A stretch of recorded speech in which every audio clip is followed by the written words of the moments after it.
Ladies and gentlemen, we are live!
Welcome everybody to the Bronx Sports Jedi's MMA Weekly with Austin and Chef Dan. I am Austin. This is Chef Dan. How are you doing tonight, Chef Dan?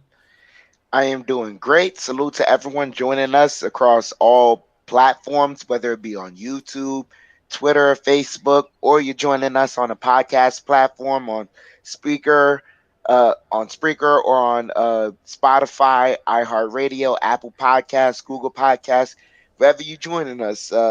I'm doing good. Thank you so much, and I'm glad for having you guys along with us on the ride. How you doing, Austin? Doing all right. Doing good. Definitely glad to have you guys on here. Those who are watching us on YouTube or listening to us on audio platforms. Definitely looking forward to break down what happened this past weekend, previewing this upcoming event, this upcoming weekend, some fights. So let's get started.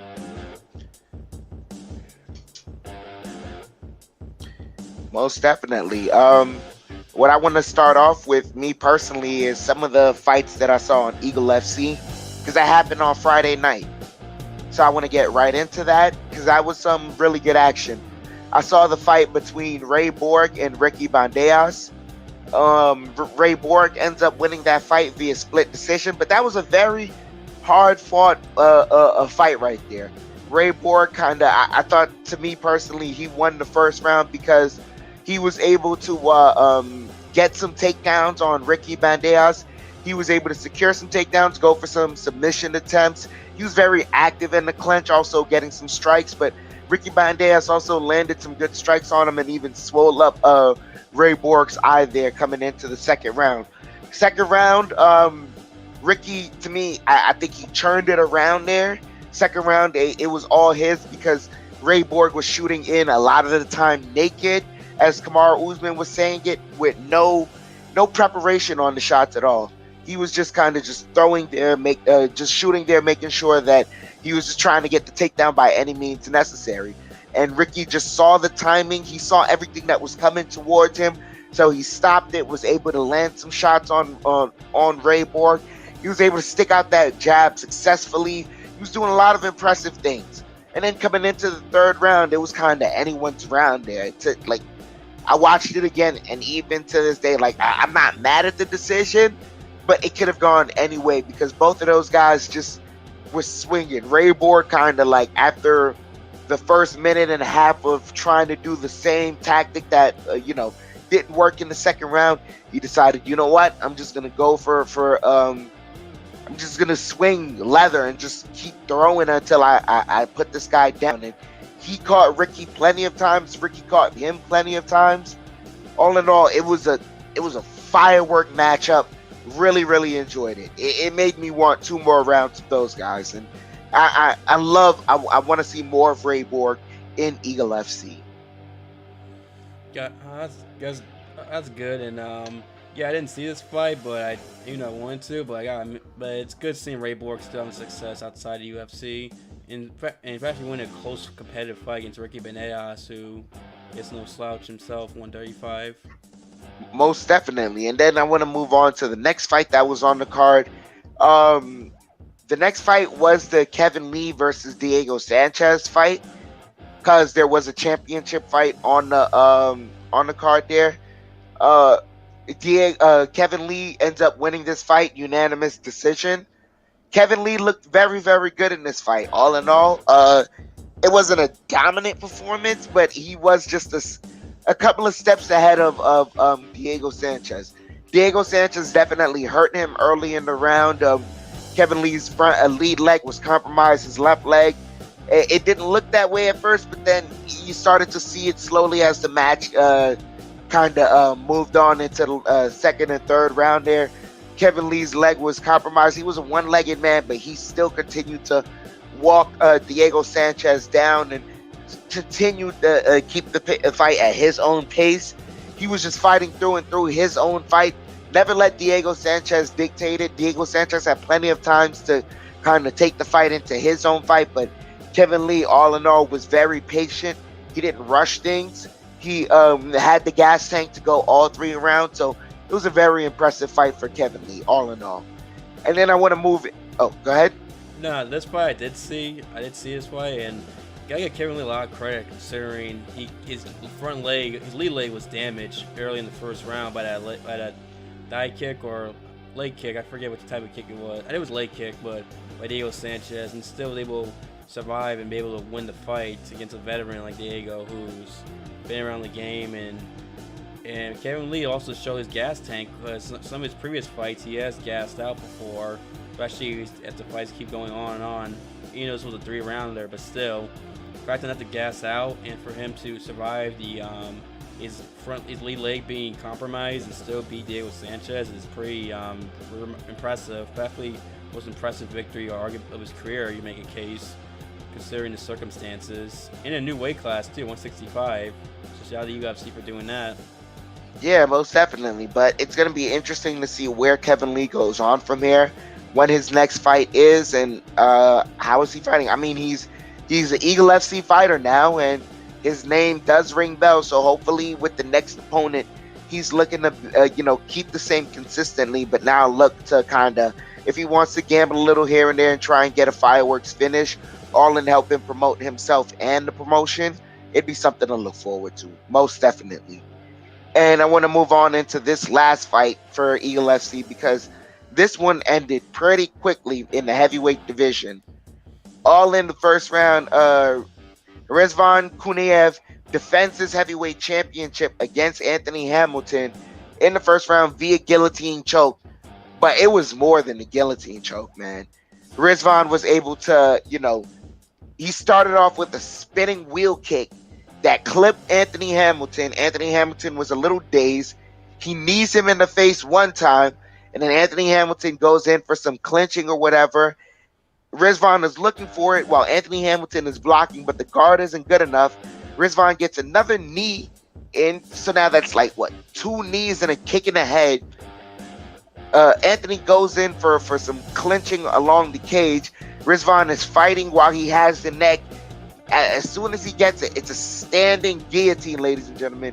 He just clamps his arms up and arches the back. And Anthony tried jumping up to try and alleviate the pressure, but he wasn't in the right space. I think the right space to do that was when he was against the cage, to maybe try and do that where you're going to sacrifice slamming your head into the mat a little, but you're going to, try and tilt the guy over. But that ended up didn't happening. He had to tap, and Rizvan Kuniev ends up, successfully retaining his championship.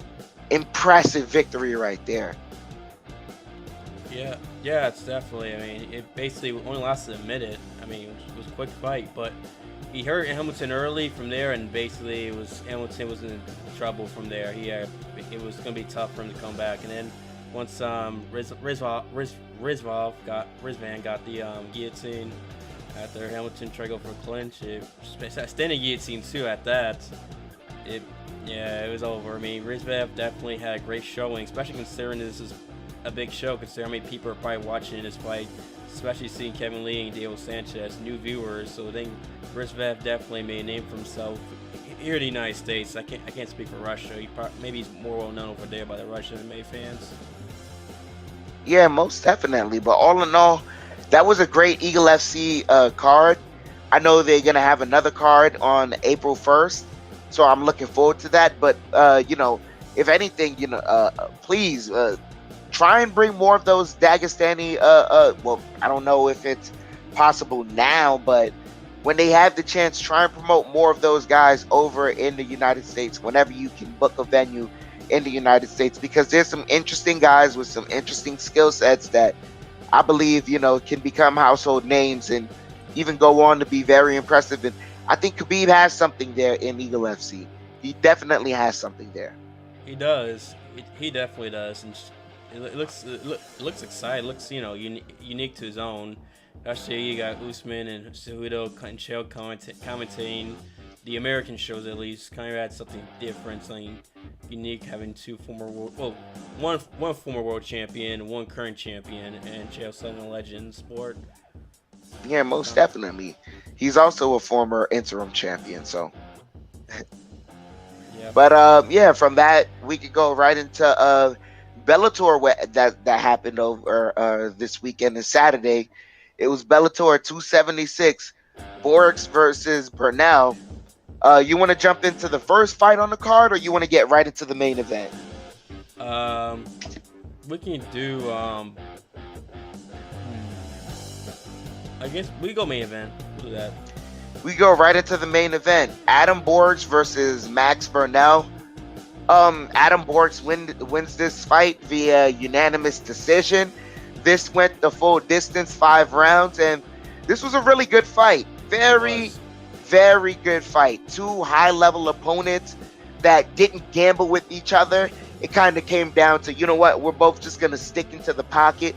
Sometimes we're going to take a little risk here and there to see maybe if one another is going to give way. But all in all, these two guys were so game-bred, so ready that it wasn't much gambling. But Adam Borics, man, striking finesse. His striking was on display completely. And he had a lot, and it spoke volumes, knowing that even down throughout the fight, Max BURRELL is kind of walking down Adam Borics, but Adam Borics is still able to get all the creative strikes that he can, and he's clearly damaging Max BURRELL.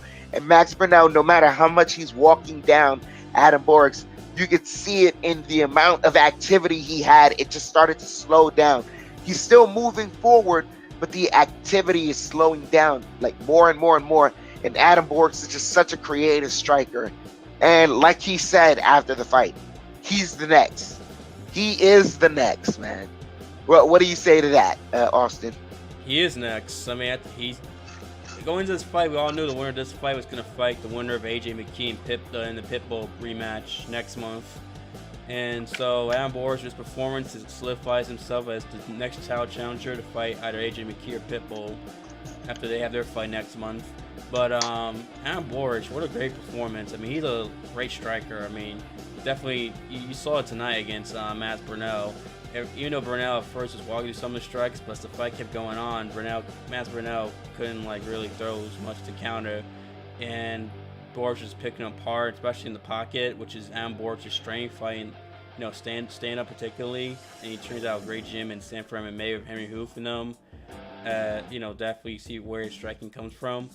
And and this was especially early on, it was really entertaining, back and forth. I mean, that first round was back and forth. Both guys were landing solid shots at each other, but BURRELL is the better grappler of the two, and I think Max BURRELL knew he couldn't get to the ground, so he decided to stand up with Adam Borics, and he landed several body shots and left hooks, but as the fight kept going on, like you mentioned, he wasn't landing as much. They started going away, the pound punches he was landing.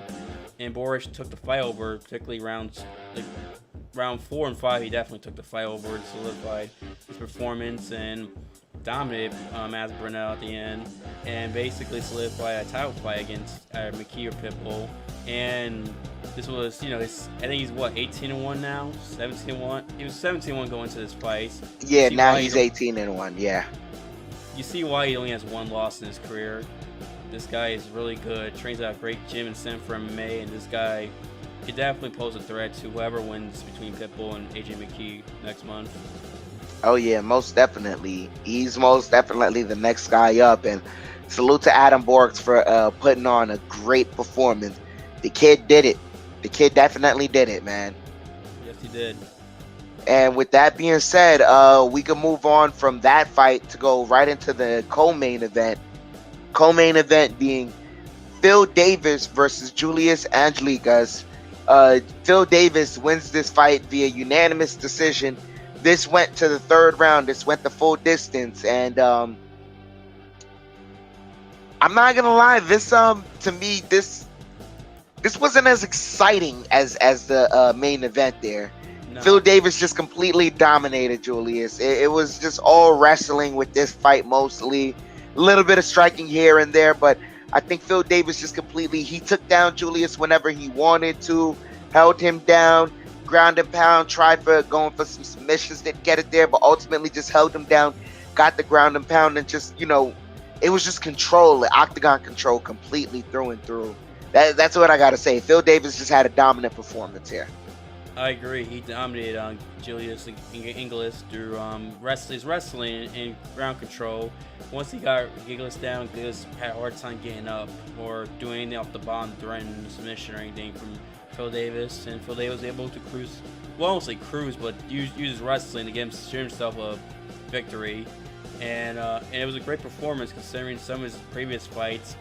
He had gone away from his wrestling and didn't use it as much. He's a pretty good wrestler out of Penn State, and he definitely used his advantage here and was able to get the pretty dominant victory over Inglis as Phil Davis continues to remain in the top 5 of the Bellator light heavyweight rankings. And like I said, depends what happens. I said this, I think, the last show. Depends what happens next month between Nemkov and Corey Anderson. He could probably fight for the world title next if Corey Anderson were to beat Nemkov. That's an if. Yeah, but Phil Davis definitely, he's making his route right back into title contention. He's definitely making a name for himself. They handed him Romero to try and, stymie him, bring the new guy in. He stopped that. He stopped Julius here. So now we'll see what happens here as as Bellator develops and we see more and more fight cards come out and who answers the bell for the next fight. And we could go from that fight over to this next fight. It's not the similar thing, but it kind of is with this fight. Johnny Eblen versus John Salter in the middleweight division. Johnny Eblen wins this fight via unanimous decision. I thought John Salter put up a bit of a fight in the first round, but all in all, Johnny Eblen, just dominated with the grappling. Exactly. You're right. No, you're right. Whatever you said, I agree with. I mean, first round, Salter's put up a fight, landed some decent shots early, went for an armbar in the first round. It wasn't fully on, but it was still enough where it was tight. But after that, it was Johnny Eblen's fight. Eblen controlled him, down him with grappling, which is pretty impressive considering John Salters is a pretty good grappler himself, especially when it comes to jiu-jitsu and submission. So it shows how good Johnny Eblen is with his wrestling. He went to wrestling at University of Missouri. Now I don't know if he was there at the same time as Whitley, Ben Askren, and Michael Chandler. I know they mentioned those guys went there. I don't know, they all went around the same time. But actually, no, I think Eblen's a little bit younger, but still same school as those guys, especially in wrestling. Yeah. And now so they had the same coaching. Yep. And now he's having success in MMA like those guys did. And now he's 11-0, undefeated, and he called out Gegard Mousasi, which makes sense considering he'd be the number 1 guy in middleweights. He mentioned Gegard didn't know his name. Now he hopes Gegard knows his name. It looks like maybe Gegard's next fight potentially. It may be. Yeah, sometimes, but be careful what you ask for. Hope sometimes too. I mean, one thing I can say is that with Johnny, You did beat the number one guy, and Gegard, he didn't call out anyone. He has nothing on his plan so far, so that definitely sounds like a date to be made. But with what Gegard's been doing these last couple of fights, I don't know if that you want to be itchy and jump there for that one. Maybe I mean, then again, you're in the business for one reason and one reason only. That's to get those chips. So Yeah, and I know. We'll Go ahead. Sorry. go ahead. I know him and Austin Vandenford are teammates, American top team, but he was undefeated as well, and it didn't work out for Vandenford. Maybe you can learn something from Vandenford against Gegard potentially, or maybe it doesn't go as well like he did with Vandenford. Who knows? Who knows? But we'll find out as we move on to the first fight on the main card. It's Gadzi Rabadamanov versus JJ Wilson. Gadzi Rabadamanov wins this fight via unanimous decision. And Austin, you got to kind of tell me about this one because I was in the middle of the UFC while watching. Like, I couldn't fully pay attention to this one. Yeah, I went back and watched this today because this was going on as the UFC main event was happening, and basically JJ won the first round via striking. Gadzi just decided to stand up with him, and JJ had the better striking to two. And that's why he was able to win the first round. But once the second round came, Gadzi was able to take Wilson down. This was Gadazi's fight. He was able to control him, do some do a little damage on top, and basically keep him down for the second round. And same thing in the third round, took him down, control him. Although Wilson got up, but Gadzi took him down again. They will take him down, hold him a little bit longer, and do some work on top. Not too much, but just enough to where he was able to win the fights and win these next two rounds. As Gadzi hands JJ Wilson his first loss of his career. As JJ Wilson's now 8-1, and Gadzi moves on to 17-4-2 now. As he wins I was gonna say another win for Habib as his coach, but Habib wasn't there. Javier Mendez was there, but it was Javier and Islam Makhachev, I guess, in the role for Habib. Yeah, but they all, they represent AKA, and you know what they, what they do and what their work ethic is all about. So salute to them. Before I leave the Bellator card, I do want to give some shout outs to some of the guys on the preliminaries, because as you guys see it, I want to let you guys know we went through it. Let you guys know once again, all the fights in the main card, they went to decision. It was all tough cards, but the preliminaries right there in YouTube, free for anyone to Google. Just type in Bellator, subscribe to them. They had all the finishes, and they were excellent finishes. I want to give us a salute to Roman Feraldo with an excellent finish against Kelvin Rayford in the first round. It was a jab to some ground and pound, an excellent TKO. Roman Feraldo had an excellent TKO. I want to give a salute and a shout out to him. Cody Law as well against James Adcock. Salute to him with the right hook finish all in the first round. Some great finishes in right there in the preliminaries. And also a big salute, I'd say, to Romero Cotton, because that was a great entertaining fight for me. Like just when the UFC fight card was starting to slow down and I needed something to liven me up, I clicked right to the Bellator preliminaries, and there was some exciting finishes that just woke me up, got me up. All right, boom, let me get right back into it. And that's what I loved about having those two events there, running right next to each other, trying to give each other enough time, but there's only so much time you can give with all the fights on the card. It just, you were able to keep your attention on some violence, point blank period. So I enjoyed it all. That's good to hear, and shout out to all those guys, Cody Law, Romero Khan, and Roman Ferrado for the rest of the victories. Give them a shout out there. And yeah, it seemed like it was great entertainment for the prelims. Most definitely. All the prelims had the fireworks, ladies and gentlemen, and it's free for you to watch right there on YouTube for Bellator. Just go to Bellator, subscribe to them, and whenever they have an event, the preliminaries, you're notified right there. They get right into the action. Soon as you click on it, you're gonna see fists flying. They don't even want to. They don't want to do the intro. Like, they'll skip the intro as soon as you click on it. It's too ding ding ding. Let's get right into it. And I love that about the Bellator. So I want to thank the Bellator company so much for giving us that on Saturday. Thank you guys so much for giving us the show. Shout out to Bellator, Scott Coker, and for Bellator. As we transition from Bellator to the UFC, because they had an event this past Saturday, and which it was main evented by Magomed Ankalaev and Thiago Santos, as Magomed Ankalaev defeats Thiago Santos in the main event via unanimous decision, 49-46 on 2 judges' scorecards and 148-47. And frankly, this main event, I did not enjoy it. I'm just gonna be honest with you. See, we didn't enjoy it. It wasn't great. The Bellator main event was a much more entertaining main event, especially after you watch the first round of the Bellator and then you watch this fight. It's just. I mean, they respected each other's power too much. Like, Ankalaev had his moments. I know Santos won the second round because he did take down Ankalaev and did a little bit on work on top. But other than that, Santos really didn't do too much, besides like maybe 1 or 2 shots at best. Ankalaev had his moments, but he really never really put Santos in true danger. I know there was a moment where he was stung in the first round, but other than that, it's just lackluster. It was.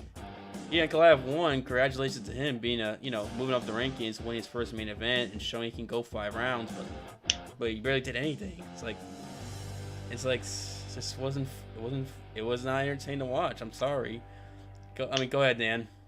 I feel bad for Dana White because he usually sits there in front of every event, and knowing Dana White, there had to have been a part of him somewhere during that 3rd round for him to just yell, "Do something, anything," because these guys respected each other so much, and a part of it, you don't want to kind of like want to make them, it's a chess match.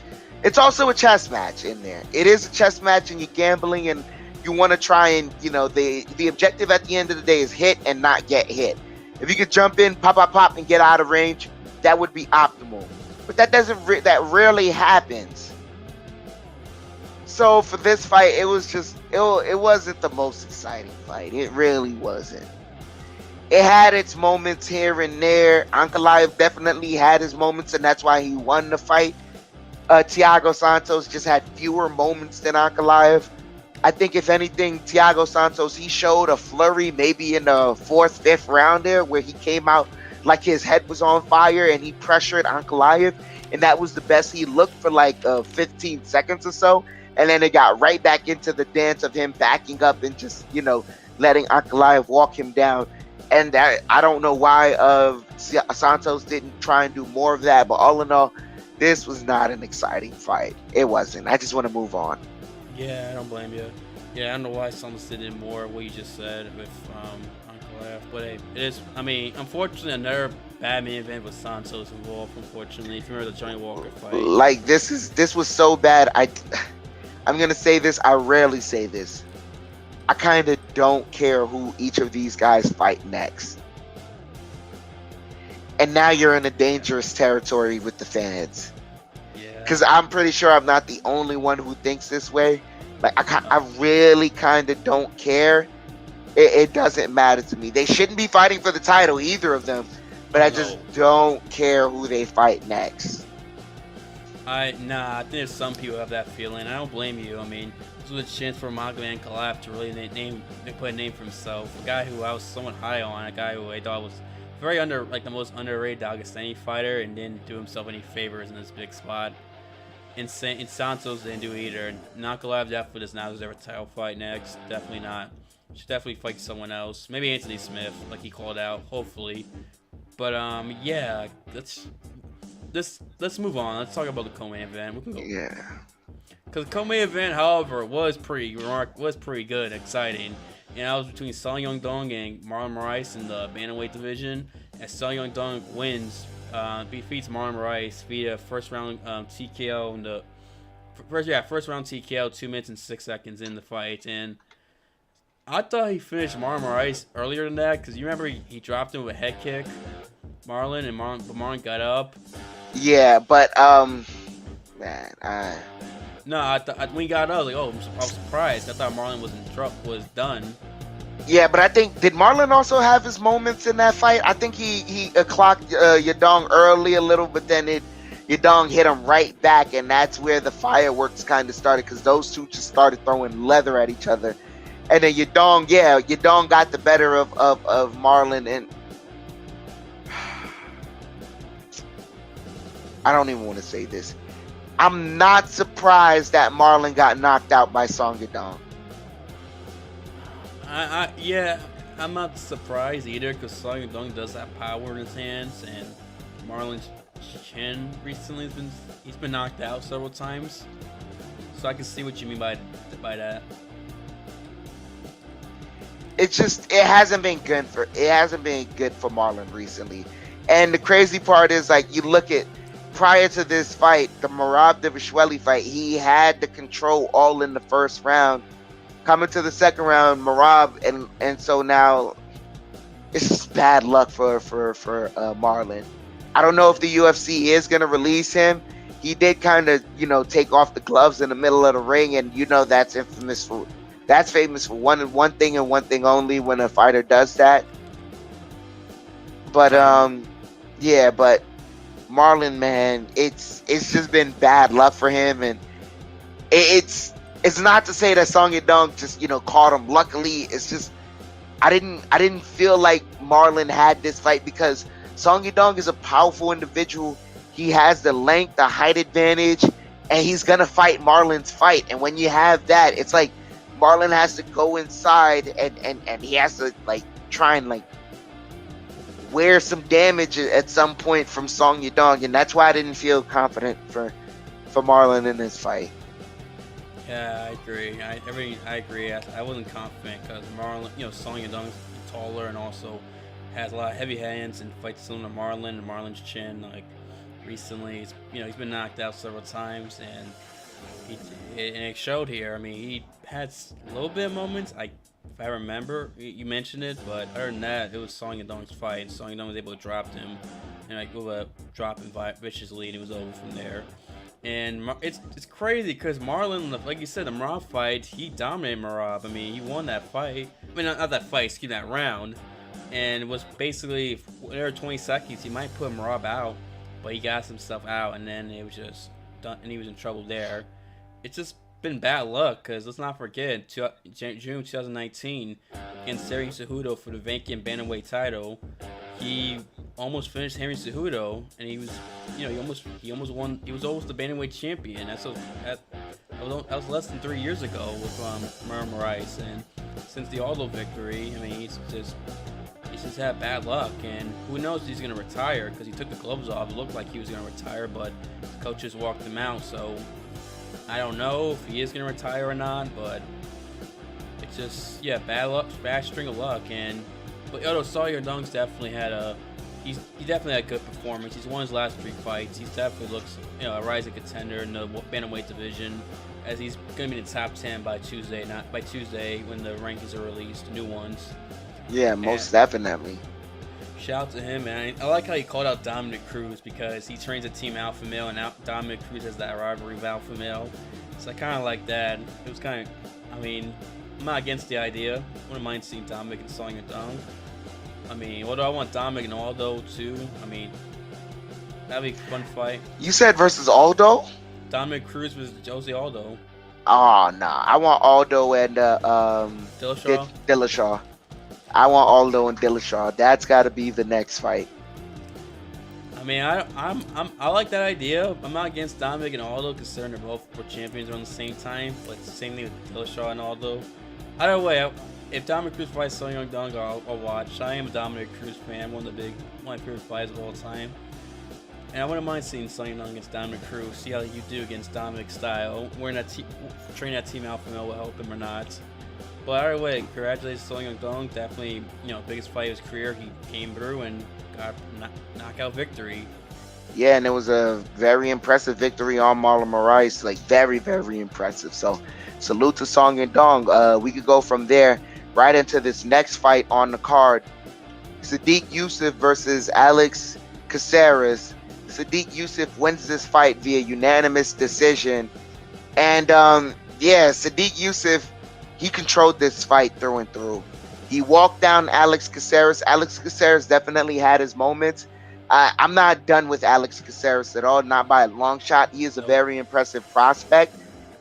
This was a good fight. It's just Sodiq Yusuff, man. He's one of those guys, man. He's gonna rise in the ranking.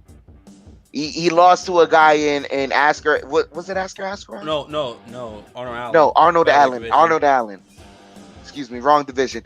He lost against Arnold Allen. Got my AAs wrong, but he lost against Arnold Allen, and Arnold Allen is rising in the division. Sodiq Yusuff definitely wants to continue rising in that division, man. Caceres just fought a game. Yusuff kept walking him down, pressuring him, getting him in the clinch, separating, then getting right back to the striking. He striked on his terms, grappled on his terms, just controlled the fight through and through. All in all, it was a very, very impressive fight by Sodiq Yusuff. It was. Yeah, it was. I mean, Yusuff, controlled him grappling, despite that being Leroy's, Bruce Reloy, Alex Caceres' like strong suit. Was able to dominate, control the stand up, to land the better strikes of the two.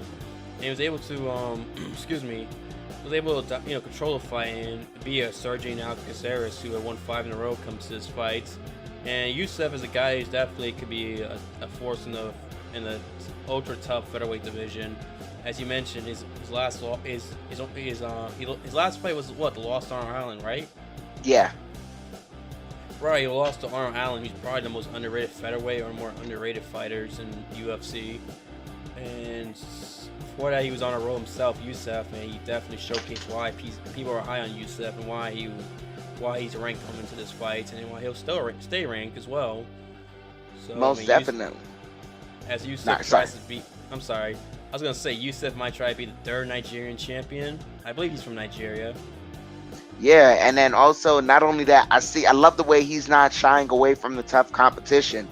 You have a Bryce Mitchell there who's undefeated in the division. He calls out Bryce Mitchell. He says he would love that fight. That would be something that he want to see. I want to see that as well. Want to see if he could, if he stumps Bryce Mitchell this year and is able to get that fight, able to fight him and stump him. That'd be a great thing to add to his resume. That'd be something to help jump him up in the rankings. Yeah, that would be. I like that idea, actually. Him and Bryce Mitchell fighting each other, since they're both going to be top 10. Or Yusuff he'll probably be top 10 by Tuesday. And those two guys, that's a great 2 young prospects going against each other. He can steal Bryce's momentum if he beats Bryce and put himself closer to the title picture. Well, if you're Bryce, you'd be a tough guy, Yusuff, who's only lost to Arnold Allen in this division. That puts him way closer to the title contention for Bryce Mitchell. I like that idea, the Bryce Mitchell-Yusuff matchup. But it's all about how soon they do it. If you can get it done within a year, that'd be excellent. Yep. That's it for me, because you gotta, they both just came off very good victories, so you have to be able to just strike while the iron's hot. That's the only thing I ask for. Strike while the iron's hot. Agree. And with that being said, we can move on from this fight and head right into this next fight on the main card. My God, this was a vicious, vicious fight. Yep. Khalil Roundtree versus Carl Robertson. Khalil Roundtree wins this fight via TKO in the 2nd round. Hooks and body kicks. Hooks and body kicks, ladies and gentlemen. Khalil Roundtree, if y'all don't remember him, he is the one that injured Modestas Bukauskas with the oblique kick. And everyone had a problem with it. Every fighter was crying to their mother's mother, talking about, when that should be illegal. I don't like that. Fans too, doing the same thing. Right? And then just for them, the very next week, everyone's pulling out an oblique kick, right? So now everyone's on guard for it. Well, this event, he's got something new for y'all to copy. My man's being a trendsetter yet again. He gets Carl Robinson with the hooks. He gets him with the hook to the face. Carl Robinson, you know, he's starting to fold. He's throwing the flurry on him. Carl Robinson drops. He's looking, trying to catch him. Carl Robinson turns one way. Oh my God. Roundtree just comes out with a body kick while he's down. Ladies and gentlemen, they're going to try and copy this. And I'm going to let you know right now. The impact that he hit with that body kick. Like, first off, they slowed it down so that they could show you where it was gonna land, and it was like, yo, play it in regular, you know, speed so we can hear that impact again. Boom, like a gunshot, man. It was like a gunshot, and he folded Carl Robinson, and Carl Robinson tried to grapple, but then Khalil Roundtree pushes him off. And while he's trying to swing for him, Carl Robinson just folds up, and like you could see it, the body language says, "No mas, I'm done, I can't." But that body kick, and I'm telling you, some guys are gonna try and imitate that. And the crazy part is, if Carl Robinson just turns a second sooner, Roundtree could have possibly broken his foot off of Carl Robinson's shin. Because it's so close the way he hits him with the body kick, and then he turns over and you see his shins are up right there. So if he just, you know, if he turns sooner, it's a possibility, but too little too late. Khalil Roundtree is just a vicious individual, man. And like he said in his post-fight interview, he's here to tell a story. Young man, tell your story. Tell your story. Tell your story. Tell your story, man. Tell it, because damn, what a freaking story. I almost cussed, but so, man, it's crazy. I mean, what? I mean, I've never seen that. A body kick. He body kicked and he went up. You don't think about that. What I just said. He body kicked and his body went up, like that. Like it went up and down. Like, what the heck? From a body kick, and guys that try to pull it off, it's not gonna work because you got the force, power that Khalil Roundtree has, which most guys don't. That body kick on that's vicious, and it was like everyone, everyone's looking. It's like, that's a legal shot. Like that's a legal shot. You can't like don't dispute that with me. Dispute that with a wall. That's a legal shot. You can't complain about this one. He is just a vicious individual, man. Yes, he is, and he dropped in the hook, and then freaking got up, and then he kicked him, body kicked him, got up, and then they would drop him with right, and it's like after, you know, Robinson was in this position, you know, he's able to lean through and just drop him, and I mean, damn, freaking Khalil Roundtree, man. If anyone has the performance of the night, like the performance of the night, like who's the best one, it was Khalil Roundtree. It had to have been. He was the only one that left an impression. Well, yeah, performance of the night. Someone else did too, in my opinion, but I see what you mean. But yeah, I mean, that was just, what the man. I mean, yeah. If you ever watched this fight with Eric Anders where he destroyed Anders' legs, I'm not sure if you remember that fight where he just. Nah, I don't. Wait. Khalil Roundtree. You said who? No, I was thinking another great performance of Khalil Roundtree when he fought Eric Anders and like just destroys his legs. Oh yes, Eric Anders, swole guy. Yes, yellow trunks. I remember what you're talking about. Yes. He destroyed Eric Anders' leg. Oh my God, that was vicious. That thing turned blue, red, and purple. It was 3 different colors. Yeah. I mean, Khalil Roundtree's violence. I mean, when he inflicts punishment on people. When he's on it, people suffer. People get damaged, effed up by him. When he beats them up, they do badly. Yeah, it's just, I mean, I would love for him to put together and go on some run because he could be a big star. He's like the boogeyman of that division if he can put it together and just win consecutive, go on long win streak. Because damn, that guy, got potential. Just violence. That one left the matter of fact.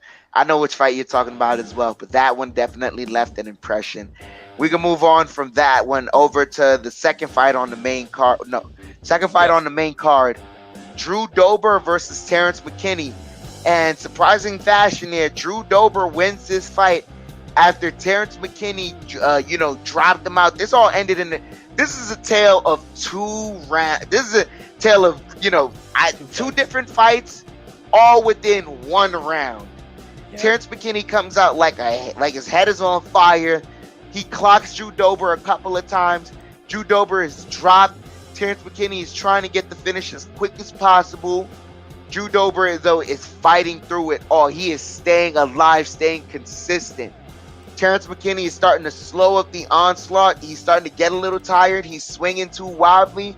And that's when Drew Dober is starting to catch him with some strikes, some jabs straight down the pipeline, straight down the middle. Getting him, boom, boom. And then right after that, he clinches in Terrence McKinney. He catches him with a knee. And then he gets him to ground and pound and finishes Terrence McKinney there. And it was just it was definitely impressive there. It was, you got to tell me, man. I thought Terrence McKinney was going to win this fight. Me too. I thought he was going to win also. That this fight was crazy. What a crazy. I cannot try to cuss, but crazy freaking fight.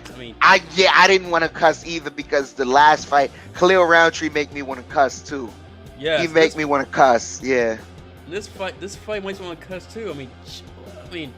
First of all, the fact that Dober survived that against Terrence freaking McKinney, who always 4 or 5 UFC victories have all been in the first round. The longest 2 minutes.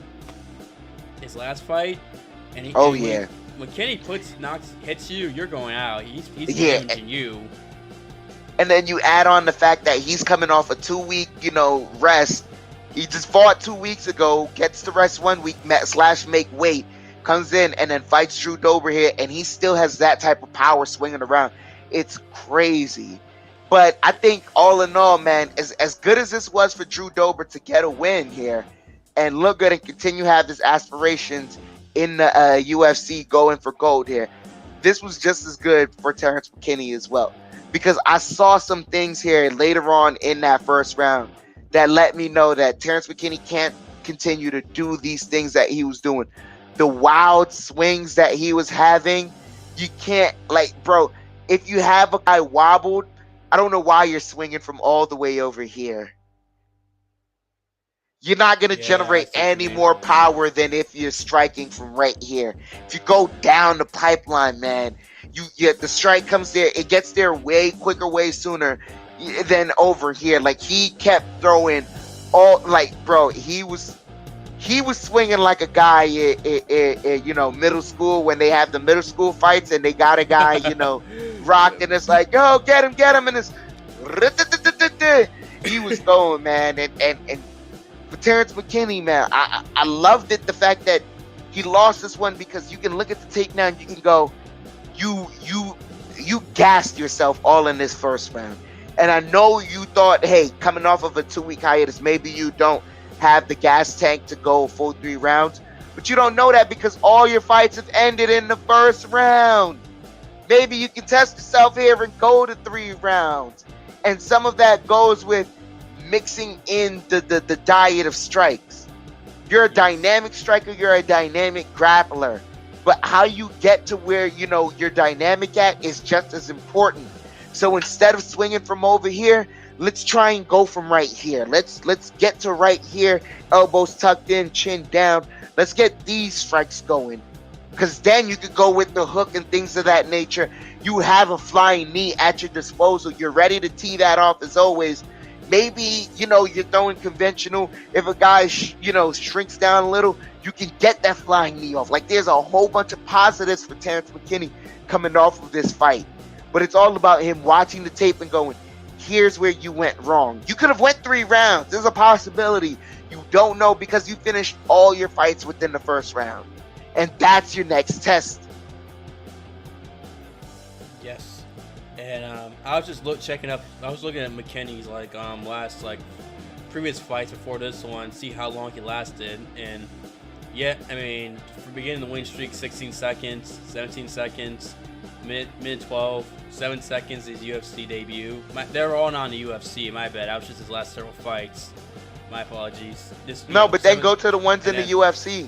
Yeah, UFC 7 seconds against Matt Freevolva in the Israel and Vittori card. Then February, a couple weeks ago, 2 minutes and 11 seconds submission or naked choke.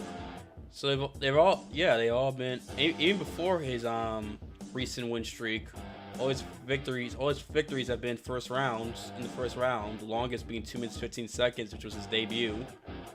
I mean, this guy, he tends to finish people quickly, but like you mentioned, he went too quick. He was swinging wildly instead of just throwing, like this, simple, fight, punch from, simple punch instead of swinging. Yeah, good. I'm sorry about that. That's my lamp. Okay, yeah, sorry, the lamp is acting up, but yeah, and instead of swing wildly, just throw regular punches. If I don't know, maybe he didn't believe he had cardio, or maybe that's how he just fights because he doesn't. That's just how he is. Not understanding that he can go second, third round. I mean, it's interesting to see how he does in the second or third round. It is going to be interesting because regardless of whether, win or lose here, the one thing you did gain from this is that you realize the guy in Drew Dober, who's been in the UFC for a while now, he is a UFC veteran who once had title aspirations, was once right there among the title contenders, thought to be a high prospect. Like, these guys have a chin. Drew Dober has gone 3 rounds. Yes. Some of these guys that you like, if you have the title aspirations that you do, sometimes like a guy, if you want to put out quickly, he's not gonna, like, some guys are gonna survive that onslaught, realize what your technique is, and say, you know what, I can defend this a little and even, take this to some net neutral areas. I can do some dirty boxing, clinch along the sideline, negate some of your power, do some dirty boxing, do some trip ups, keep along the clinch, be active just enough along the first round that I could just take you to the first round. Now you're in new territory. Now you're in the second round. Let's see how you do here. Oh, you look a little uncomfortable. You're doing something. Let's really drag you into the deeper waters. And these guys have the techniques and the capabilities and the mental fortitude to do that. Yeah. Yeah, exactly. And Drew Dober, let's not forget, last year during this time, he was ranked in the rankings. He was fighting Islam Makhachev. And, obviously he lost that fight. Islam dominated him, beating him in the third round. Then he lost to, who else did he lose to? Thiago Moises. I think that's right. I think it was Thiago Moises. Yes. No, Brad Riddell. Brad Riddell, yes. Yeah, and for him to bounce back against, especially adversity against freaking Terrence McKinney, who looked like the next young prospect in lightweight, despite getting dropped twice and is able to, survive that and finish him in that first round. Tip your hat to Drew Dober and give him credit. Hopefully this could be the beginning of another streak for him, get back in the rankings and title contention. I can see why him and Justin Gaethje are training partners. I do believe they are training partners in Colorado, so give him, great victory for Dober. Hopefully for Kenny, it's a learning experience. Doesn't stop swinging wildly. Maybe just, doesn't always have to go for the kill. Maybe he can just hit your opponent, not get hit. That's all you have to do. Score points. Most definitely. Hopefully it's a learning experience. So for McKinney. But yeah, this was a great fight. This fight left impression off me, especially seeing what Drew Dober did. Oh yeah.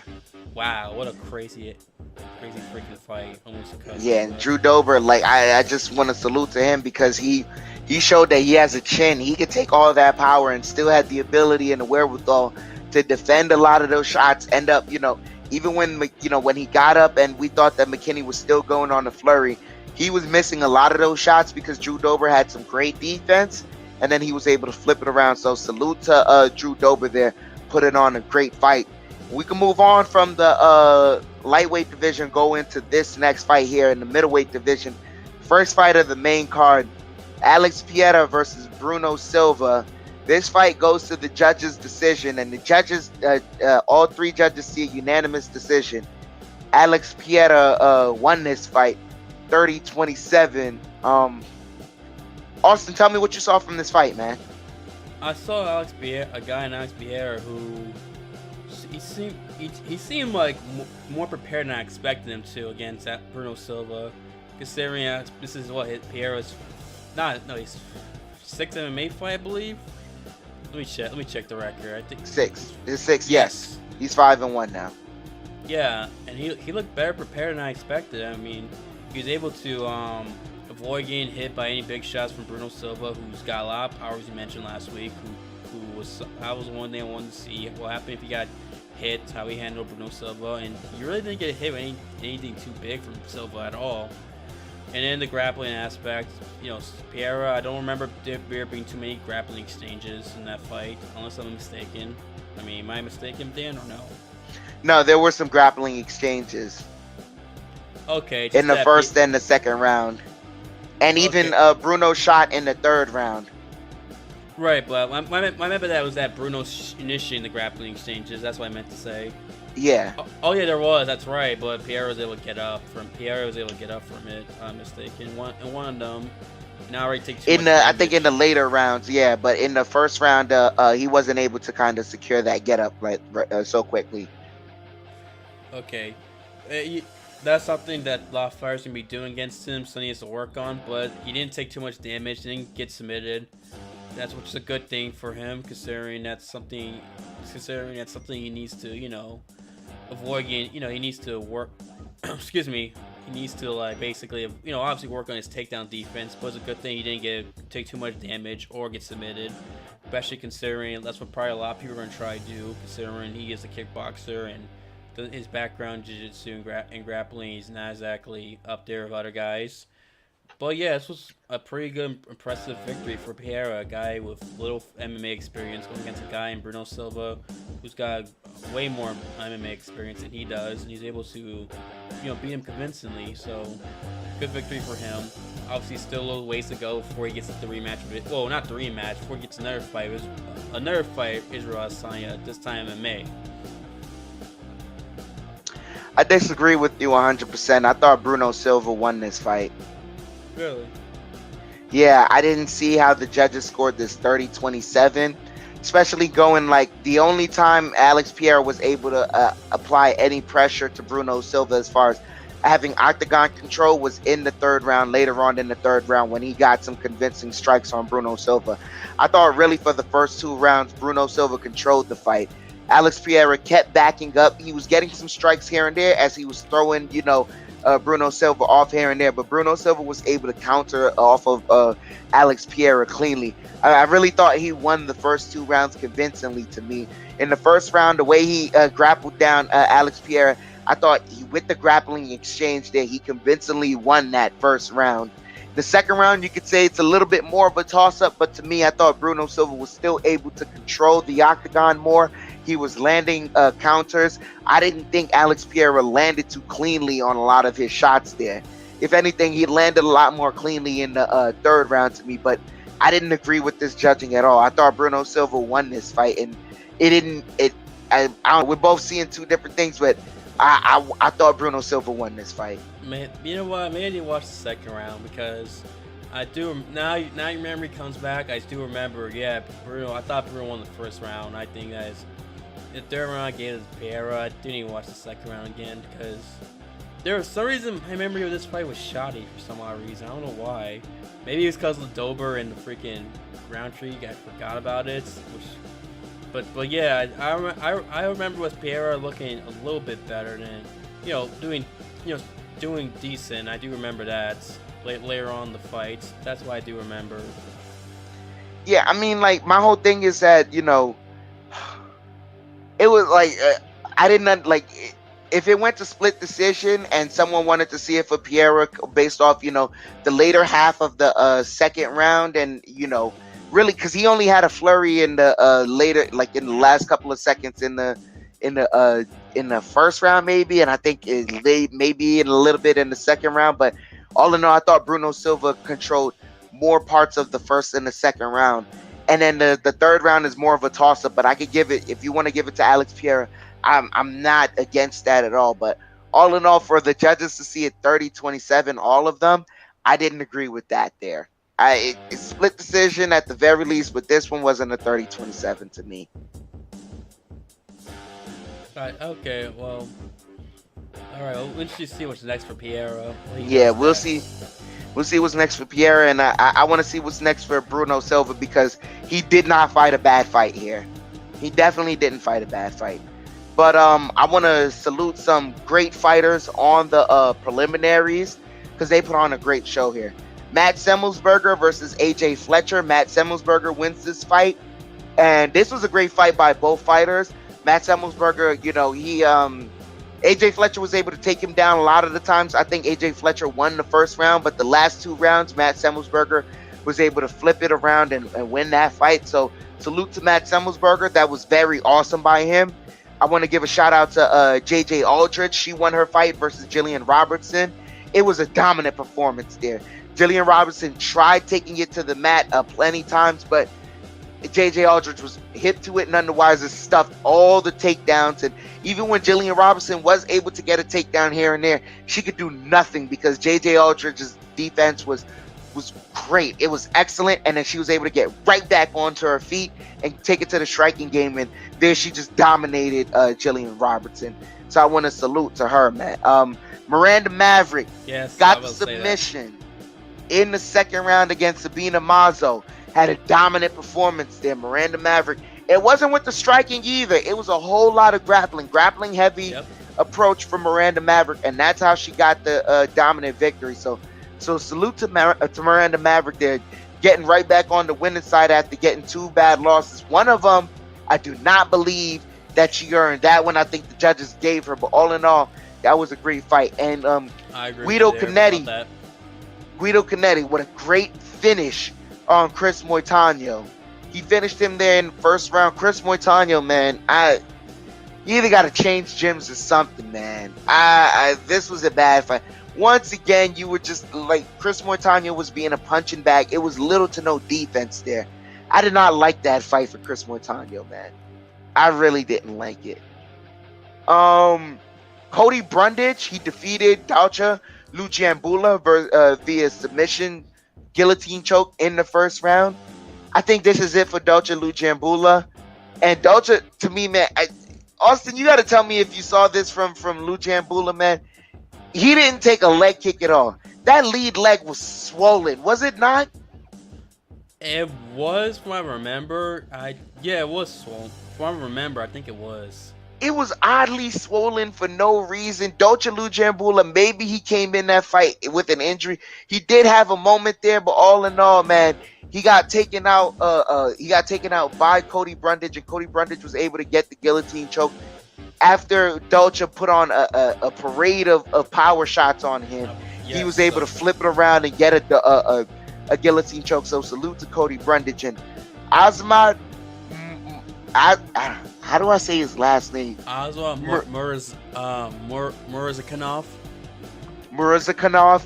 He defeats Tafan Nchukwi in the third round after Tafan Nchukwi. This was a really back and forth fight. Like not a back and forth fight.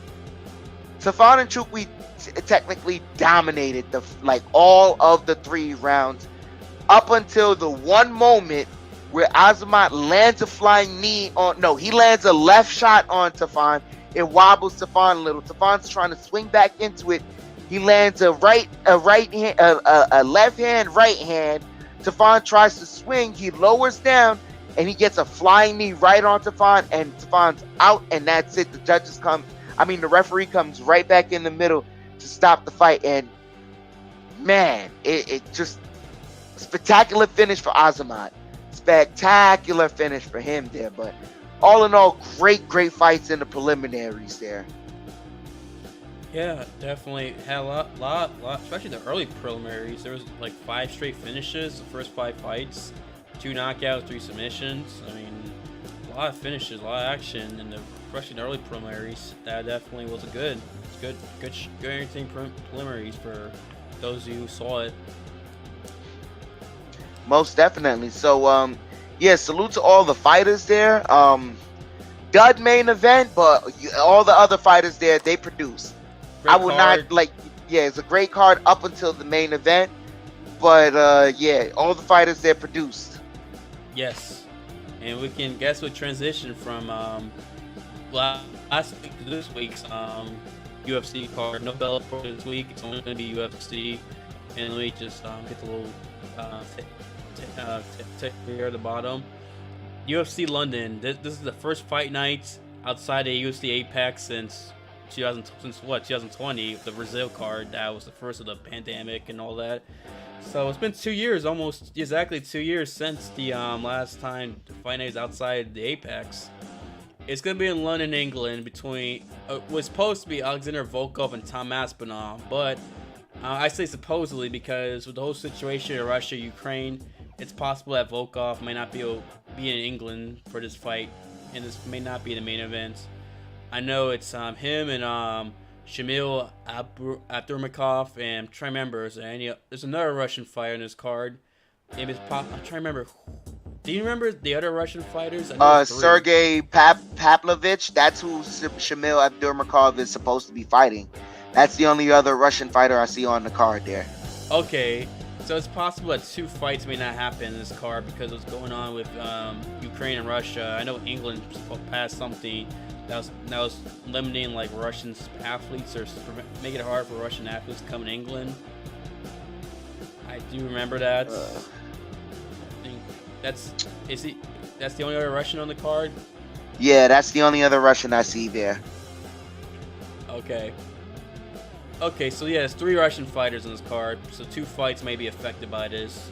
But as for right now, we're just gonna talk as if the fight's happening. If anything happens, we'll let you know. So the main event of this card, it's a big main event for. Now, no pun intended, because we are talking about heavyweights here.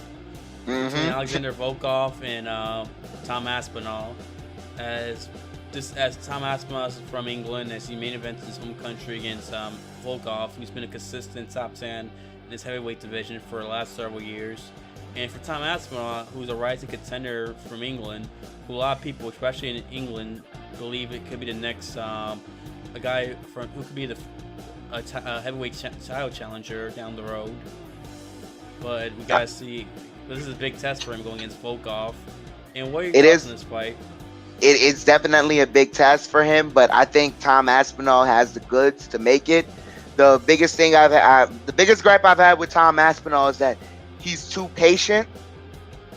I don't know. He thinks that maybe, if he slowly moves up the rank, then one day he's gonna good old boy earn his right into the title contention. Nah, man. You kind of have to be greedy and know how to take what's yours. You gotta assume that right now that title is yours. Assume that Francis Ngannou isn't even there. There's no number 1 contender for the title right now. And that means it's open for business. And I don't see how any other person cannot see that as that means that's a land of opportunities right there. Take advantage, because the title contention is like that whole picture in the title it's crazy. It's not settled right now. And there's an opportunity here with an impressive victory for you to go, hey, I'm next up. And if you think another guy is next up, book me with him. If you think Tai Tuivasa's that guy, let me and him knuckle up. If you think Curtis Blades is the next up, have him step in front of me. There's a way for you to kind of earn your ranking here. Yeah, you're right. And with Aspinall, I guess he wants to do the slow route because he feels like he'll be ready by then. But it's like, but if you're that skilled, I think you're able to beat some of these heavyweights already. Because Tom Aspinall is kind of like that hybrid heavyweight where it's like he's not too big. He's big. Well, he's bigger, but he moves like a middleweight. If that makes sense. Like an athlete, kind of like a zero-gon type heavyweight. If that makes sense. Yeah, most definitely. And not only that, why would you want to get better and then get the championship? Why not get the championship and then get better? That way you keep the gap. As long as you keep the gap, I don't like if you get the heavyweight, there is no moving up a weight class to get a belt. There is heavyweight is that's it. If you want to try and move down to a weight class and try and get a belt, you can try and do that, but even then, I think that's going to be difficult for you I Francis Ngannou's trying to get a boxing contract, but you can see how difficult that is, and that's a leash of inactivity. Just try and get a reign of dominance first, because you see Stipe's record of defenses still hasn't been broken yet. Yeah, and for a while, excuse me, that it was just 2, I believe, and Stipe broke it. And I mean, through the way the heavyweight division is, it might be a while before someone breaks Stipe's record. So, and maybe Aspinall could. I think Aspinall, maybe if everything goes right, could do that. I don't know. I could be wrong about that, but we gotta see what Tom Aspinall does against Volkov. And Volkov coming to this fight, I know he's come out the victor or Martian Tybura back in October in Abu Dhabi. And this is a guy who's won 3 of his last 4, 1 loss being a 0 gone back in June of last year. And Volkov is a pretty good striker. I mean, he's got 22 knockouts and TKOs of his 34 victories, and he usually does a lot of kicks, like very typically front kicks and stuff. And he's a very tall heavyweight. I believe he's 6'7", if I'm not mistaken. Yeah, he's very tall. This one is it's crazy. I think this one is going to be all about striking. Yes. Neither of these guys are going to want to go for grappling. There's going to be dirty clinching, boxing along the cage. Not a lot of takedowns, but all in all, I mean, if there's anyone that I think would initiate the takedown, it'd be Tom Aspinall to try and get a ground and pound as a favorable option. I think that's what he might go for, but all in all, it's going to be on the striking. Striking is the key for this matchup. I agree. And Tom Aspinall, I was just checking and see his height. He's 6'5", and so these are 2 taller guys in the heavyweight division. If you're Volkov, you try to fight tall. And if you're Aspinall, you're only 2 inches shorter than him. Still try to fight inside to neutralize the outside, to neutralize the taller fighter, and try to You're right. It is gonna be striking. You're right. I think if I'm Aspinall, maybe 30 boxing and clinch work might help you in this case. Against Volkov. Do you agree with my assessment there, or? I mean, if you're Volkov? No, if you're Aspinall, If you're Aspinall, it's gonna be dirty boxing, clinching. You gotta remove the length advantage that the wingspan advantage that Volkov has. It has to be dirty boxing. And then, like I said, if anyone, I think he's gonna initiate the grappling to try and take Volkov down, not for a submission, but to get favorable position for a ground and pound. Right, yeah, that's a good point, and I can see that early on, Jim trying to do that, or just to give something Volkov to think about, so the striking can open up too. Most definitely. So we can move on from there and get right into this co-main event here. It's gonna be in the featherweight division. Arnold Allen versus Dan Hooker. Dan Hooker's moving down to the featherweight division. I don't like that personally. I don't know why he's doing that. I don't like it. I don't agree with him doing that. Going down to featherweight, Dan Hooker. Because I know he lost his last fight to Islam Makhachev, but that was, Islam might be one of the top 2 lightweights in the world, arguably. But he was a featherweight at one point, and he did all right. But his best weight class to me is lightweight. That's where he's won a lot of his fights. That's where he's had his most success and proven himself to be a legitimate title contender in lightweight. And I don't know why he's going down. I don't understand the move. I personally don't like it, him going down, especially going against Arnold Allen too, who's very underrated, very good. I mean, really good. He's 17-1 for a reason. And I think it's gonna be a disaster for Dan Hooker, just me personally. I'm gonna keep an open mind for this one. I don't know. Dan Hooker, he could surprise me. I don't know. But Arnold Allen, like you said, he's very underrated. He's next. I think he's one of those guys that's next up in the division to get his shot against either Volkanovski or Holloway, either one of those 2. But yeah, I'm keeping an open mind for this one, man. I think this one is gonna be exciting. Yeah, it's gonna be exciting. Arnold's very well rounded, did a lot of things good, and this could be the big opportunity for him to get Arnold Allen to get a breakthrough moment, especially finding his home country of England, and definitely co-main event against Dan Hooker. Definitely a known name. Yeah, exactly. Definitely where people won't underrate him, but yeah, I just don't like it for Dan Hooker personally. That's just me. You might be right. Dan Hooker might surprise us, but I just don't get the move down. I'm not a big fan. Just me personally. Okay. All right. So yeah, like I'm gonna keep more of an open mind, and you think this is already a disaster for Dan Hooker, but we'll see come Saturday at 1 p.m. Next fight on the card, my guy. This is my guy here in the lightweight division. Paddy the Baddy Pimblett versus Rodrigo Vargas. I'm gonna be a little biased here. I do not care for Rodrigo Vargas. I don't know what he's gonna do. I don't know. I don't know, nor do I even care. I just want to see Paddy the Baddy Pimblett in the ring again. That's it. And that's my only breakdown that I could give to this fight. I can't wait. Media week, he's gonna talk the most trash he is. I can't wait to see what else he has to say. He's such an interesting person. I'm here for it.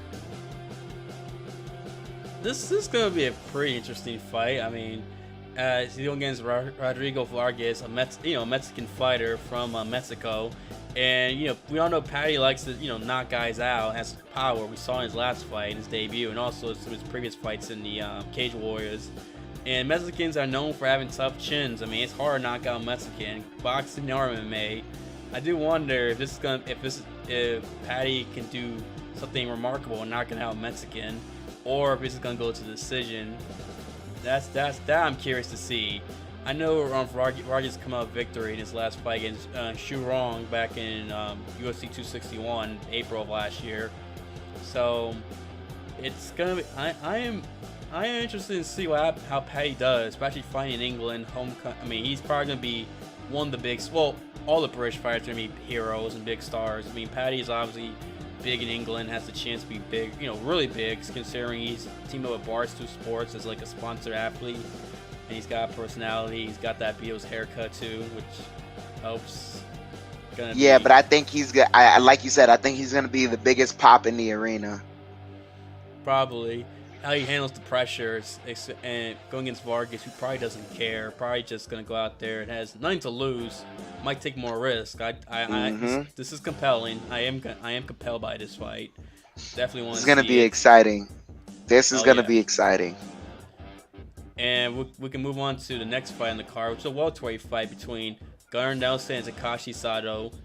Haven't seen Gunnar Nelson in a while. Yeah, I haven't either.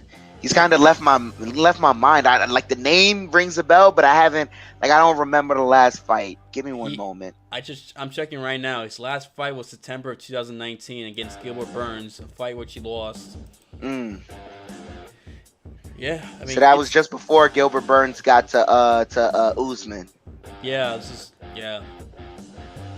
and that was since September 2019. And Gunnar Nelson, he was, he was well known as being Conor McGregor's good friend and training partner, and guy who's really good grappler too, very good grappler, and a guy who had a lot of promise going for his career at one point. I mean, at one point before losing Santiago Ponzinibbio back in July 2017. And I know you want to fight after that, but then he lost to Leon Edwards, and then Gilbert Burns in 2019. It's been 2 years since we've seen him fight. I do wonder if he's the same fighter. What new wrinkles has he had? Has his stand-up improved? His grappling is probably still gonna be good, but it'd be interesting to go against Takashi Sato from Japan, who's coming off a loss to Miguel Baeza, but that was over a year ago, November 2020. So he's coming off a layoff too, Sato. So you got two guys coming off layoffs. So I'm interested to see who's rusty, who's not rusty, etc. Yeah, this is going to be a very surprising matchup. I wouldn't be surprised if this ends in the first round. Last time we've seen two guys, coming off of huge layoffs. Those guys, as rusty as they were, it was man, I just forgot it. He had the surprising knockout against Johnny Walker, excuse me. Jamal Hill and Jimmy Crute, I believe. That was the last two guys that fought. Were coming off of long layoff, and that kind of ended right there in the first round. So I wouldn't be surprised if this one ends in the first round. I think so. I think you have a point. It might be first round. Whoever's more rusty probably loses the fight. That's what's gonna be, or whoever is not, or whoever's like Dominic Cruz and doesn't believe in ring rust and doesn't have it. It depends. Who knows if both guys don't have it or not? That's what I was trying to say. But we move on to the first fight, I believe, on the card, on the main card, if I'm mistaken. And that's the heavyweight matchup. Yes. As we start the main card of heavyweights and with main. Oh no! There's one more card on the main card. I think they moved one card. They moved one fight up from the preliminaries, and they have it on the main card. Oh, the heavyweights. Yeah, you have the heavyweights. Shamil Abdurakhimov versus Sergei Pavlovich. This both the Russians. So we don't know if that fight is gonna happen. What could you tell me about this? Sergei's got knockout power. 11 of his 14 victories are KO and TKOs. Although he hasn't fought since 2019, October 2019, via KO and which is Victor or Maurice Green via TKO and KO, and has won 2 in a row. Prior to that, lost a fight to Alistair Overeem in November 2018. But has won 2 in a row in 2019 before the before the pandemic, before his long layoff, which I think maybe pandemic had to do with it. I don't know if he had visa issues or maybe injuries or what caused the long layoff.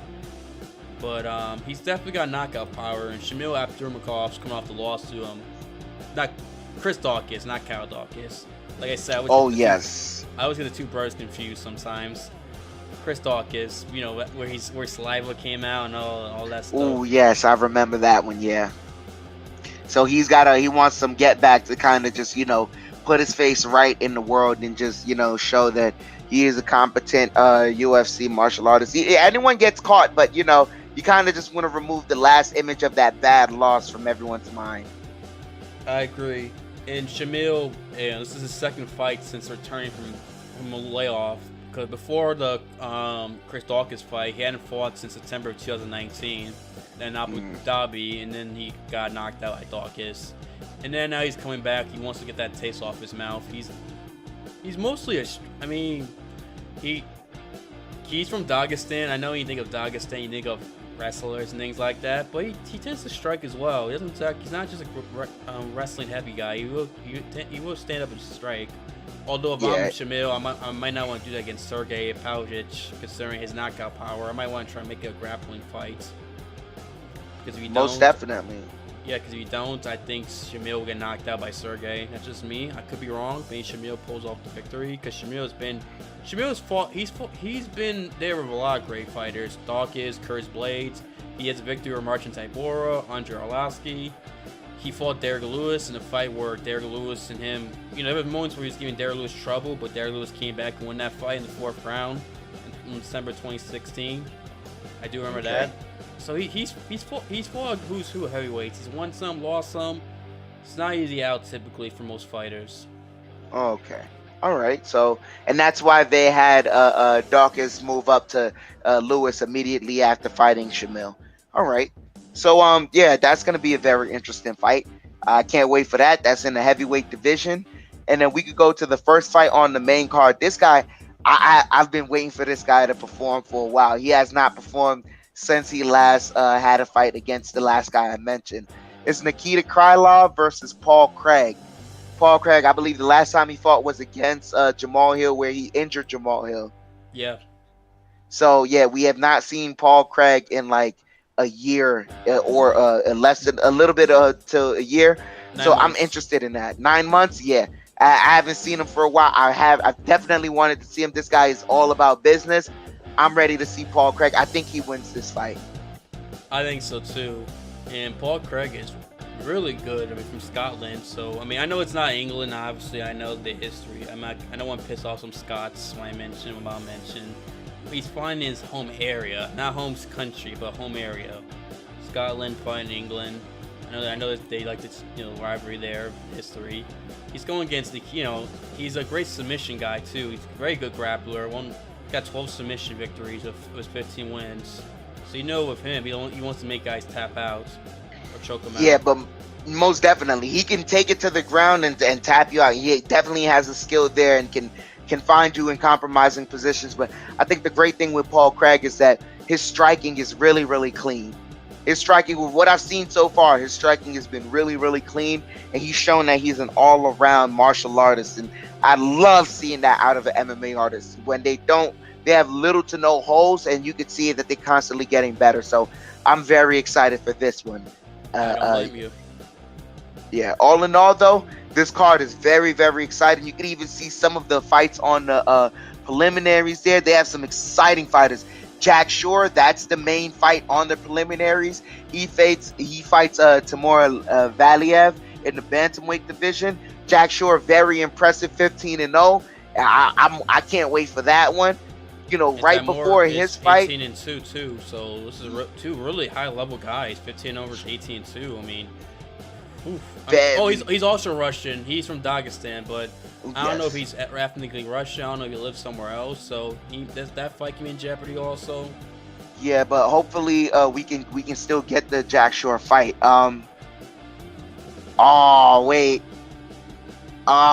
Jack Shore he was supposed to fight Umar Nurmagomedov. Oh, that's right. That would have been very interesting too. But anyway, yes. But we can get right in. That one's gonna be very interesting, ladies and gentlemen. Please be in tune for that one. We also have Molly Meatball McCann. She fights Luana Carolina. Carolina just coming off a very impressive victory. I think who did she win against? I think she beat Lupi Godinez the last fight. Molly or Carolina? No, Carolina. She beat Lupi Godinez last year. Had a very impressive victory. She kind of controlled Lupi Godinez, even though Lupi was going on a streak right there. And Molly McCann, she had a fight. I think she fought who did she fight again? Jian Kim. That's right. Had a very impressive fight against Jian Kim. Jian Kim was game for that fight, but Molly McCann just showed all the power and was just always one step ahead of Jian Kim, even though Jian Kim provided some beautiful footwork, beautiful striking. So this is going to be a very interesting fight here. Molly McCann versus Luana Carolina. Expect power versus finesse in this fight right here. Expect Molly McCann to come out throwing leather. We also have Muhammad Mokaev versus Cody Durden. That's going to be very interesting. In the flyweight division, Mike Grundy versus Maikwan Amirkhani. That's going to also be very interesting in the featherweight division. Featherweights, they love throwing leather, being fast-paced. This one's going to, it's going to be fast-paced. You got to tune in for that one. I agree with that, with your statement there about featherweight. Elise Reed versus Corey McKenna. I think both of these girls are making their UFC debut. I'll check right now. Corey has fought in the UFC back in November 2020. Okay, in the preliminaries then, most definitely. But Elise Reed, she's making her debut, so this is going to be very interesting there. Nathaniel Wood versus Vince Morales in the bantamweight division. Those two guys are going to throw leather there. There's very high-level competitors right there.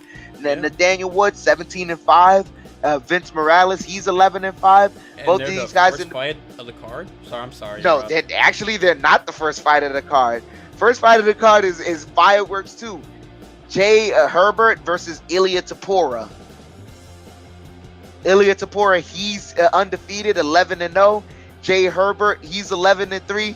In the I think this might be in the featherweight division, so this is gonna be fireworks as well. All in all, and this crowd, ladies and gentlemen, this crowd across the seas, across the pond there, they love the action. They're not like the Americans, man.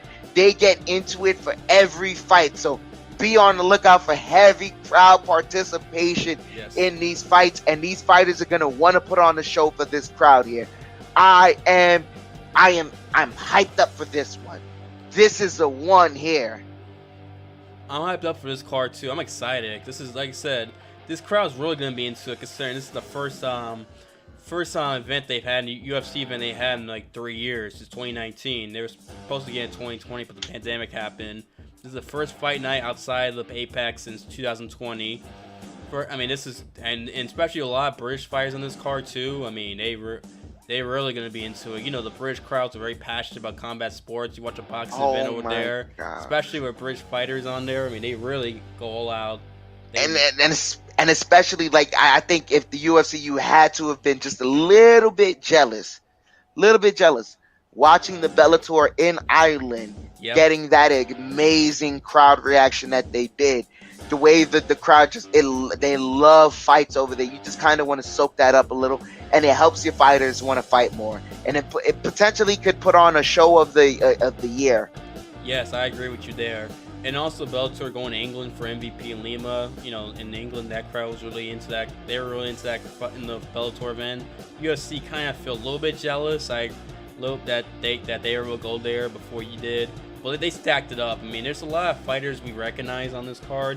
It shows you how the level of, like, British and UK MMA, to where a lot of these fighters we recognize, and yet they're all good. I mean, Tom Hasselhoff is ranked really good. Arnold Allen, these are Brits. I mean, Paddy Pimblett, he's not ranked. He's still a star in the making from England. You got Paul Gray's from Scotland, which is part of the UK.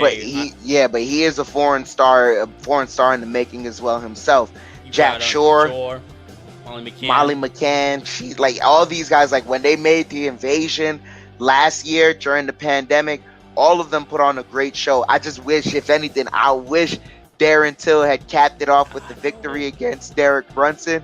But we saw that he came into the fight compromised, and now he's training with Khamzat Chimaev, and those two are getting a little bit of a bromance there themselves. So all in all, we see it that, there's some impressive fights going on, and they have some impressive fighters across the pond.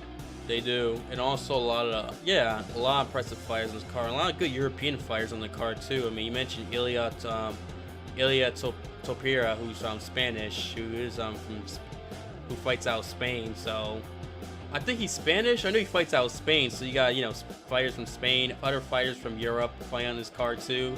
So it's mainly a UK showcase of the United Kingdom fighters, especially British fighters, but it's also Europeans as well.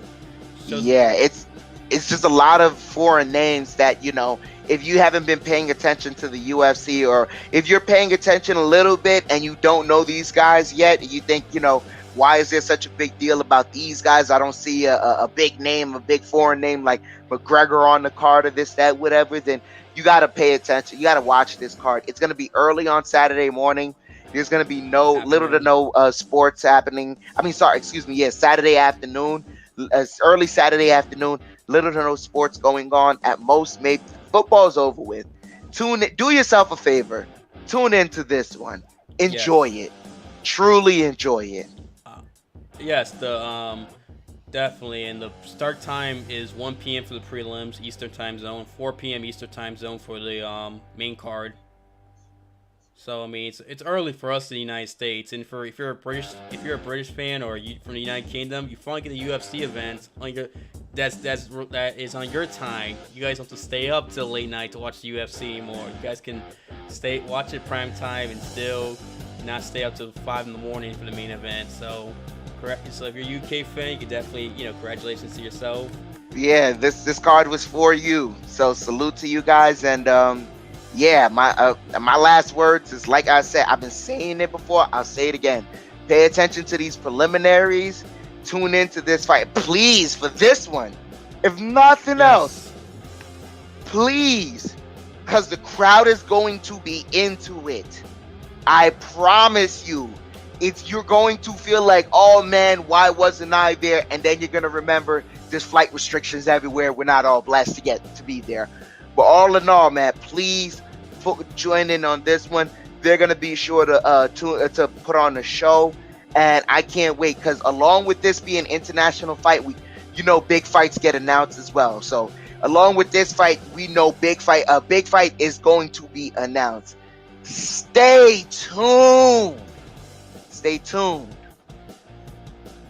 tuned, definitely. And that's a good point. Usually when they have an international fight, big fight gets announced during the show. That is a good point. I didn't think about that. Yeah, definitely watch it. I mean, these prelims are pretty damn good. I mean, this is a good prelims, good fights. Definitely with these. And this just showcase how the growth of MMA internationally has been. Not just UFC, but MMA in general, where you have all these good fighters, ranked fighters, really good fighters who are from foreign countries. You can put a whole card, and yet we can know who these guys are, and these fights still matter with a bunch of foreigners. It just shows the growth of MMA and internationally, especially in the UK and Europe. I mean, this is what this card represents, and I'm happy to see a fight night outside the Apex, the arena, especially British fans. I cannot wait. I'm excited. Can't wait. Saturday cannot arrive sooner enough. Yep. Most definitely, man. So with that being said, from me and Austin, I want to thank everyone here that joined us on, whether it be on YouTube, on Facebook, on any and all platforms, on audio platforms, on Spreaker, on all podcast platforms, whether it be like I said, Spreaker, Audible, Spotify, on Apple Podcasts, Google Podcasts, iHeartRadio, wherever you joined us. Thank you guys so much for joining us. We'll be here next week, Sunday, to break down this card, and any upcoming card. And also, we're waiting and anticipating for any news that's coming up. But for me and Austin, thank you guys so much, man, and have a good night.